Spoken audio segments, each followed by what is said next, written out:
पतिव्रता शिरोमणि अरुंधति का नाम तीनों लोकों में विख्यात है। ये महर्षि वशिष्ठ की धर्मपत्नी हैं। इनके अनुपम पतिव्रत्य की कहीं भी तुलना नहीं हो सकती। काम, क्रोध, लोभ, मोह, मद और मात्सर्य, ये 6 दोष जो प्राणी मात्र के स्वाभाविक शत्रु हैं, अरुंधति देवी की ओर आंख उठाकर देख भी नहीं पाते। इनमें क्षमा, दया, करुणा, शांति, अहंकार शून्यता, लज्जा, विनय, विद्या, विवेक, ज्ञान, विज्ञान आदि सद्गुणों का सहज विकास है। इनका मन राग, द्वेष तथा शत्रु मित्र आदि की भावना से सर्वथा रहित है। इनका जीवन नारी जगत के लिए आदर्श है। इनका स्मरण तन, मन और प्राणों को पवित्र करने वाला है। माना जाता है कि अरुंधति अजर अमर हैं। रूप, गुण एवं तपस्या में इनकी समानता करने वाली तीनों लोकों में दूसरी कोई स्त्री नहीं है। इनकी आयु 7 कल्पों तक की मानी गई है। ये सदा और सर्वत्र अपने पति के ही साथ रहती हैं। सप्तऋषि मंडल में देवी अरुंधति के अतिरिक्त दूसरी किसी ऋषि पत्नी ने स्थान नहीं पाया है। विवाह के अवसर पर वर और वधू को अरुंधति का दर्शन कराया जाता है, इसीलिए कि वधू में अरुंधति के गुणों का विकास हो, उसका अखंड सौभाग्य बना रहे। अरुंधति की उत्पत्ति के विषय में पुराणों में अनेक तरह के प्रसंग मिलते हैं।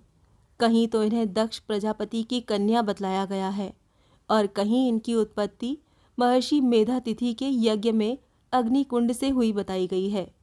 ये बाल्यकाल में भी कभी धर्म का अवरोध नहीं करती थीं। इसी से इनका नाम अरुंधति पड़ा।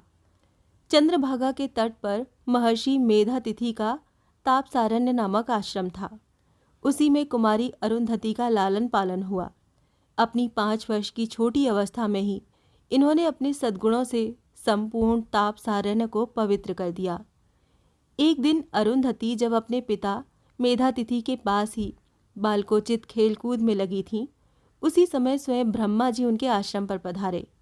महर्षि ने ब्रह्मा जी के चरणों में मस्तक झुकाकर उनका विधिवत पूजन किया और कुमारी अरुंधति से भी प्रणाम करवाया। ब्रह्मा जी ने कन्या को आशीर्वाद देकर महर्षि मेधातिथि से कहा, मुने, अब अरुंधति को शिक्षा देने का समय आ गया है, अतः इसे सती साध्वी स्त्रियों के पास रखकर शिक्षा दिलवानी चाहिए। कन्या की शिक्षा पुरुषों द्वारा नहीं होनी चाहिए। स्त्री ही स्त्रियों को समुचित शिक्षा दे सकती है। तुम्हारे पास ऐसी कोई स्त्री नहीं है जो इसे शिक्षा दे सके, इसीलिए तुम अपनी कन्या को बहुला और सावित्री के पास रख दो। तुम्हारी कन्या उनके पास रहकर शीघ्र ही परम गुणवती हो जाएगी। मेधातिथि ने ब्रह्मा जी की ये आज्ञा शिरोधार्य की और उनके चले जाने पर वो कन्या को लेकर सूर्यलोक में गए। वहाँ उन्होंने सूर्यमंडल में स्थित पद्मासन पर विराजमान सावित्री देवी का दर्शन किया। उस समय बहुला मानस पर्वत पर जा रही थीं, अतः सावित्री देवी भी वहीं के लिए चल पड़ी। वहाँ जाने का कारण ये था कि प्रतिदिन सावित्री, गायत्री, बहुला, सरस्वती और द्रुपदा मानस पर्वत पर एकत्रित होकर धर्म चर्चा तथा लोक कल्याण की कामना किया करती थीं। महर्षि मेधातिथि ने उन सब माताओं को प्रणाम किया और इस प्रकार कहा, देवियों, ये मेरी कन्या अरुंधति है। इसके उपदेश का समय प्राप्त हुआ है, इसीलिए इसको लेकर मैं आप लोगों की सेवा में आया हूँ। अब ये आपके ही पास रहेगी। आप लोग इसे ऐसी शिक्षा दें जिससे ये साध्वी एवं सचरित्र बन सके। ब्रह्मा जी की ऐसी ही आज्ञा है। सावित्री और बहुला ने कहा, महर्षि, तुम्हारी कन्या पर भगवान विष्णु की कृपा है, अतः सचरित्र तो ये पहले से ही हो चुकी है, किंतु ब्रह्मा जी की आज्ञा होने के कारण हम इसे अपने पास रख लेते हैं। ये यहीं रहकर शिक्षा प्राप्त करे। पूर्व जन्म में ये ब्रह्मा जी की मानसी कन्या रह चुकी है। अब तुम्हारे तपोबल से तथा भगवान विष्णु की अपार कृपा से ये तुम्हारी पुत्री हुई है। इस कन्या से तुम्हारा और तुम्हारे कुल का लाभ होगा ही, समस्त संसार का भी परम कल्याण होगा। तत्पश्चात मेधातिथि वहाँ से लौट आए। अरुंधति वहीं सावित्री और बहुला की सेवा में रहकर शिक्षा पाने लगी। जगन माताओं की सेवा का सुदुर्लभ अवसर पाकर अरुंधति अपना अहोभाग्य मानती थी। इस प्रकार पूरे 7 वर्ष बीत गए। स्त्री धर्म की शिक्षा पाकर अरुंधति सावित्री और बहुला से भी श्रेष्ठ हो गईं। तदंतर एक दिन देवी सावित्री के ये प्रार्थना करने पर कि अरुंधति के विवाह के लिए यही उपयुक्त अवसर है, ब्रह्मा जी, भगवान विष्णु तथा शंकर जी को साथ लेकर महर्षि वशिष्ठ के आश्रम की ओर चले। नारद जी महर्षि मेधातिथि को बुला लाए। ब्रह्मा जी आदि की आज्ञा लेकर मेधातिथि ने अपनी कन्या को आगे करके उन सब देवताओं के साथ प्रस्थान किया। महर्षि वशिष्ठ मानस पर्वत की कंदरा में समाधि लगाए बैठे थे। उनके मुखमंडल से सूर्य की भांति प्रकाश की किरणें निकल रही थीं। जब समाधि खुली तो मेधातिथि ने निवेदन किया, भगवन, ये मेरी कुमारी कन्या है। इसने अब तक विधि पूर्वक ब्रह्मचर्य का पालन किया है। आप इसे ब्रह्म विवाह की विधि से ग्रहण कीजिए। आप जहाँ जहाँ जिस रूप में भी रहेंगे, ये छाया की भांति आपके पीछे पीछे चलेगी और सब प्रकार से आपकी सेवा करेगी। महर्षि मेधातिथि की ये प्रार्थना सुनकर वशिष्ठ जी ने देखा, ब्रह्मा, विष्णु और महादेव जी आदि सब देवता उपस्थित हैं।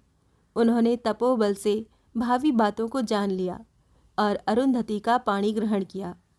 अरुंधति की आंखें उनके चरणों में जा लगीं। तदंतर सब देवताओं ने मिलकर विवाहोत्सव का कार्य संपन्न किया। देवताओं ने विविध दुर्लभ सामग्रियां और दिव्य गुण एवं मंगलमय आशीर्वाद दिए। विवाह के अवसर पर ब्रह्मा, विष्णु आदि के द्वारा अभिषेक कराते समय जो जल की धाराएं गिरी थीं, वो ही गोमती, सरयू, क्षिप्रा और महानदी आदि 7 नदियों के रूप में परिणत हो गईं। उनके दर्शन, स्पर्श, स्नान और जलपान से समस्त संसार का कल्याण होता है।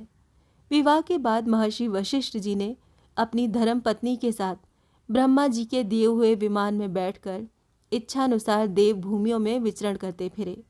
तत्पश्चात हिमालय पर्वत की तलहटी में आश्रम बनाकर दोनों दंपत्ति दीर्घकाल तक तपस्या करते रहे। इसी आश्रम पर महाराज दिलीप ने अपनी रानी सुदक्षिणा के साथ रहकर कामधेनु पुत्री नंदिनी का सेवन किया था। एक बार अग्निदेव की पत्नी स्वाहा अरुंधति का रूप धारण करने लगी, पर उन्हें सफलता न मिली। उन्होंने लाख चेष्टा की, किंतु वो रूप धारण करना उनके लिए असंभव हो गया। ये देखकर स्वाहा अरुंधति के पास गई और हाथ जोड़कर सब बातें कह सुनाई। फिर क्षमा मांगते हुए उसने कहा, सती शिरोमणि अरुंधति, आप धन्य हैं। एकमात्र आप ही पातिव्रत्य धर्म का ठीक ठीक पालन करने वाली हैं। आप जैसी दूसरी सती अब तक मेरे देखने में नहीं आई।